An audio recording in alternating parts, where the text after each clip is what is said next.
Caras alunas, caros alunos, sejam bem-vindos a mais uma mini aula, pertencente ao módulo de gestão de equipes do MBA em Gestão de Operações.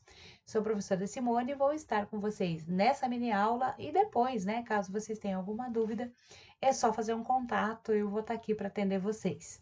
Então, a gente vai falar nesse vídeo sobre gestão do desempenho e feedback, que é um tema bem sensível quando a gente vai falar de gestão de equipes de alta performance. A gente já viu na aula síncrona que as equipes elas não nascem prontas, elas amadurecem e elas precisam do apoio da liderança para chegarem, ao desempenho superior. Então, gestão do desempenho individual, ele vem inscrito, nesta tentativa de levar a equipe como um todo ao desempenho superior. Então, um conceito, bem tradicional, assim, de desempenho, eu coloquei ali somatório das conquistas dos indivíduos que contemplam suas atitudes e resultados. Por que eu coloquei esse conceito? Para lembrar que o desempenho é mais do que as informações objetivas acerca dos resultados objetivos que o indivíduo traz para sua equipe de trabalho. Também tem a ver com alguns resultados que são subjetivos. Por quê? Por exemplo, um indivíduo que atinge a meta de vendas, mas desgasta a imagem da empresa, puxa vida, tá trazendo também um resultado que é inadequado. Um indivíduo que atende aos seus objetivos individuais, mas desestabiliza a equipe, dificulta que os outros colegas também atinjam seus objetivos, está trazendo, junto com resultados objetivos positivos, uma contribuição subjetiva que não é tão positivo assim. Então, desempenho é tudo, é aquilo que eu trago de objetivo como resultados tangíveis, mas também como é que as minhas ações impactam em outros membros da equipe e os efeitos subjetivos que a minha atuação traz para o ambiente de trabalho. Quando uma avaliação de desempenho ela é bem feita, ela traz resultados positivos para a empresa, para o gestor e para o trabalhador. A empresa consegue entender melhor o desenvolvimento das suas equipes e as áreas que precisam de maior atenção. O gestor conhece a sua equipe, consegue oferecer, suporte e apoio, melhora a imagem que ele tem junto aos trabalhadores. E o trabalhador, ele tem, uma maior clareza, ele passa a ter uma maior clareza daquilo que é esperado dele e à medida em que ele vem, recebendo aquilo ou entregando aquilo que é esperado dele. Se a avaliação de desempenho acontece na organização e ela prejudica a relação gestor e trabalhador, é uma avaliação de desempenho que está com problemas, ou na sua concepção ou na sua execução, Porque quando bem planejada e bem executada, a avaliação de desempenho ela vai trazer resultados positivos para o relacionamento, mesmo nos casos onde o desempenho, do trabalhador deixa a desejar em relação ao padrão esperado. A gente já vai ver algumas práticas que favorecem, o sucesso da avaliação de desempenho. Primeira ideia assim importante que eu gostaria de trazer para vocês nessa aula é que às vezes no Brasil se confunde assim, olha, fazer a avaliação de desempenho é preencher um questionário qualquer, preencher um instrumento lá de avaliação. Acompanhamento de desempenho, avaliação de desempenho é um processo complexo e contínuo. O tempo todo o líder precisa estar acompanhando o desempenho do seu liderado, do trabalhador. Em alguns momentos ele vai sistematizar esse acompanhamento em algum questionário, em algum padrão que a organização oferece para fazer a avaliação de desempenho e vai dar o feedback para o trabalhador. Agora, o acompanhamento, ele é constante, assim, se a avaliação de desempenho ela é anual, eu vou gastar aí 11 meses em acompanhamento e um mês em avaliação e feedback. Mas a avaliação de desempenho, ela precisa ser entendida como uma atividade constante da liderança. Porque se ela for feita pontualmente, eu só vou parar para me preocupar com a avaliação de desempenho do meu liderado no momento da formalização da avaliação, eu vou perder bastante informação importante. E isso leva, a algumas dificuldades comuns no acompanhamento do desempenho que a gente tem hoje nas organizações brasileiras. Uma pesquisa da Associação Brasileira de Treinamento e Desenvolvimento indicou que para os líderes, né, para os gestores, a principal dificuldade que eles apontam para o acompanhamento é que eles estão absorvidos pela operação. Nossa, eu tenho tanto trabalho para fazer, né, tanto trabalho operacional para fazer, que me falta tempo para observar a minha própria equipe de trabalho, né? Me falta tempo para acompanhar o desempenho das pessoas que estão à minha volta. Então, a saída aí seria delegar, né? O gestor de equipes, ele precisa ter tempo para fazer a gestão da sua equipe. Se em algum momento você se sentir completamente absorvido pela operação, né, pelo operacional da tua atividade e não pelas atividades de gestão, delegue o que pode ser delegado para poder criar tempo na sua agenda para acompanhamento. Outra dificuldade comum é a falta de manutenção de evidências, né? O que que acontece? Pensa numa avaliação de desempenho anual. Dificilmente o gestor tem memória para lembrar de entregas significativas de desempenho de 12 meses atrás, de 11 meses atrás, até quando o período é mais curto, semestral. Gente, 5 meses tudo aconteceu, né, numa equipe de trabalho. Então, para que a gente possa fazer a avaliação de desempenho sem aquele viés da memória curta, né, de eu estar usando a informação simplesmente porque é aquela que está disponível na minha memória, então, em casos onde eu não tenho a manutenção de evidências, eu posso fazer uma avaliação anual usando só como fonte de evidências o mês passado. E isso aí gera, né, uma avaliação completamente enviesada e perde bastante, né, credibilidade junto ao trabalhador. Então, para resolver essas dificuldades, né, comuns no acompanhamento, a gente precisa ter recursos para acompanhar melhor o desempenho. Primeiro, delegue o excesso de atividades operacionais. Para quê? Para que você tenha tempo de dedicar aos trabalhadores da sua equipe proximidade e presença. Você precisa saber o que está acontecendo com as pessoas da sua equipe de trabalho, precisa ter oportunidade de falar, de ver, de escutar, né? Agora, nessa época de pandemia, né? Muito em atividade à distância, mas você precisa ter possibilidades de acompanhar o dia a dia da sua equipe. Então, delegue, né, atividades operacionais para criar tempo para a gestão de pessoas e dedicar aos trabalhadores mais proximidade e presença. Mantenha o registro de evidências, né? Uma das sistemáticas que dá bastante certo, assim, mesmo em equipes mais numerosas, é eu ter, além dos indicadores, né, do próprio sistema de informação da organização, quem fez o quê, eu tenho alguns indicadores de incidentes críticos. Ao final do mês, anote na sua equipe, né? Quem trouxe as melhores contribuições, quem trouxe os melhores resultados, né? Os incidentes críticos negativos, quem trouxe, né, alguma situação, desempenho, resultado, enfim, a ocorrência que não foi positiva, né, que foi negativa no desempenho da equipe naquele período de tempo observado. Se você consegue manter registro das evidências, nem que seja somente os incidentes críticos, você vai criando evidências para depois facilitar, né? Tanto a avaliação de desempenho quanto a operacionalização do feedback para o funcionário. E um outro recurso para acompanhar melhor é uma disseminação do que é esperado pelas pessoas, né? Então, ter meta, ter objetivo, ter descrição da atividade, ter procedimento, enfim, né? Ter algumas métricas que permitam tornar claro para os indivíduos aquilo que se espera deles na tarefa, ajuda bastante a favorecer o acompanhamento e o desempenho adequado pelo trabalhador.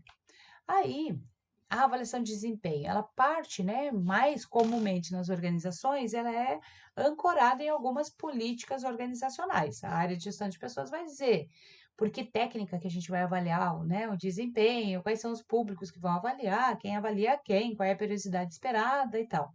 Às vezes, a organização até define já a forma, né, de devolutiva, a forma de feedback.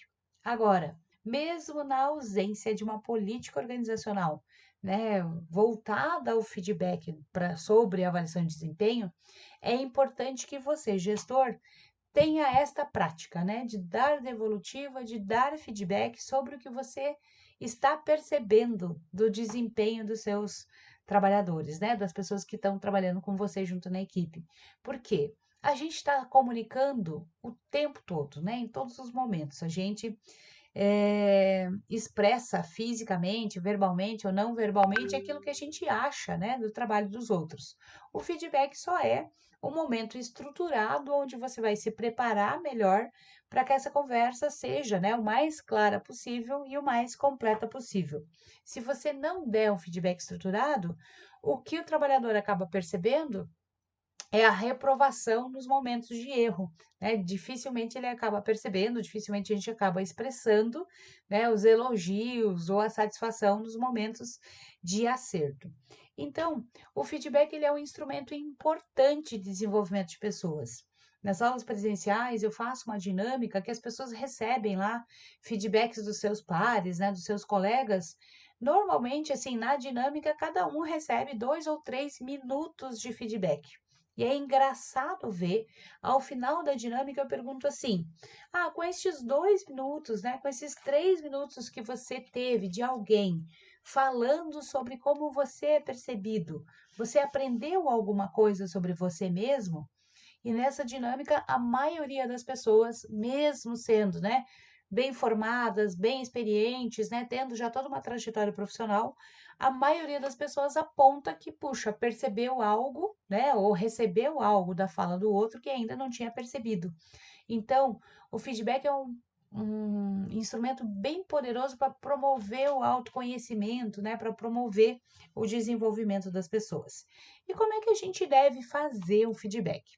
Primeiro, o feedback deve ser equilibrado, né? Ele deve conter pontos positivos e pontos negativos que você queira comunicar ao trabalhador. Puxa, mas o trabalhador está com desempenho horroroso. Mas mesmo assim, deve ter alguma coisa que essa pessoa faz certo, alguma contribuição positiva para a equipe, senão você não estaria, né, com aquela pessoa ainda na sua equipe. Então, ele deve ser equilibrado. Não tem uma ordem certa, gente. Tem consultor, né, às vezes assim, que diz, olhe, comece pelo positivo, tem toda uma argumentação sobre, mas não tem. Vai da sensibilidade do gestor, a forma, né, como ele quer conduzir a conversa. Fórmulas, né, assim, mecânicas sobre como eu devo estruturar a fala, acabam tirando um pouquinho a autenticidade. Mas, né, o feedback deve conter essas duas partes, né, positiva e negativa. Ele deve ser pautado em argumentos consistentes, né? Ou seja, você vai emitir um julgamento e deve apresentar as evidências com base naquele julgamento. Sem juízo de valor, né? Foco é no comportamento e não no julgamento das pessoas. Então, por exemplo, você não vai falar assim: fulano, você é desorganizado. Porque isso é um adjetivo, isso é uma qualificação, você está julgando a pessoa. Você vai dar o foco no comportamento. Fulano, quando você, né, não segue o procedimento, ou não guarda as coisas no lugar, ou não registra, né, as informações da forma como a gente precisa, que seja registrado na ordem, no tempo, etc., com a organização necessária, né, para esse registro, esse comportamento causa alguns problemas para a equipe.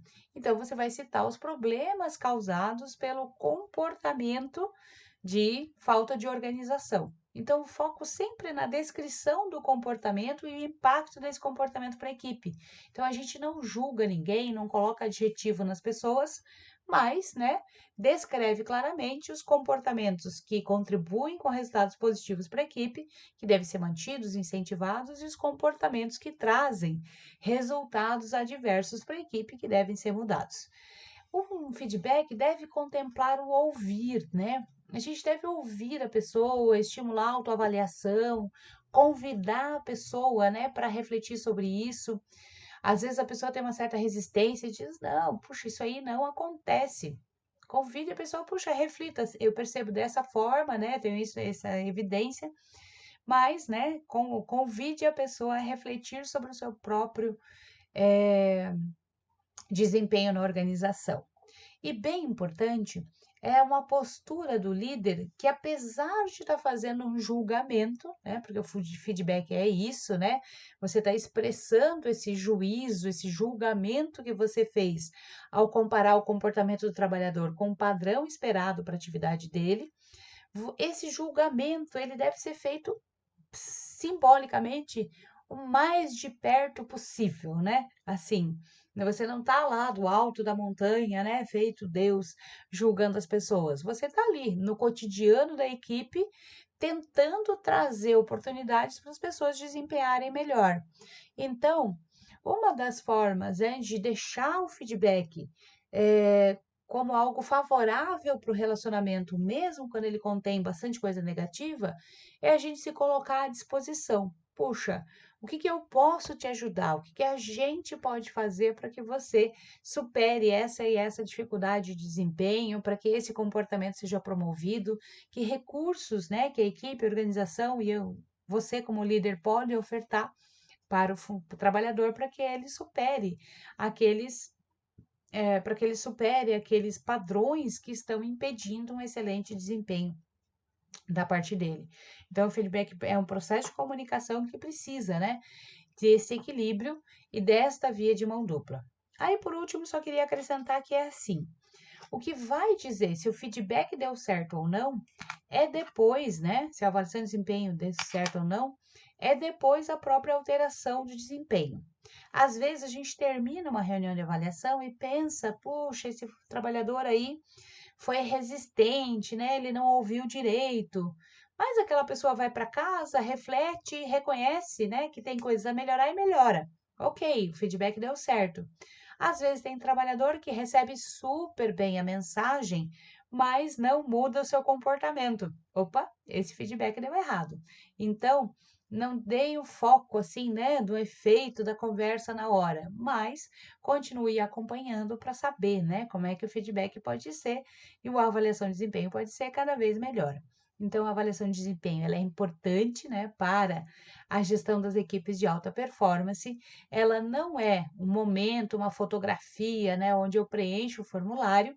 A gestão e avaliação de desempenho é um processo contínuo, que demanda acompanhamento, demanda registro das evidências para que a gente possa ter uma devolutiva, né, um feedback com argumentos sólidos para promover alterações comportamentais e levar o trabalhador e a equipe a um desempenho cada vez melhor.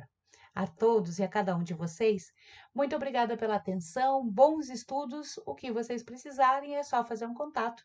Eu vou estar aqui para atender vocês. Muito obrigada.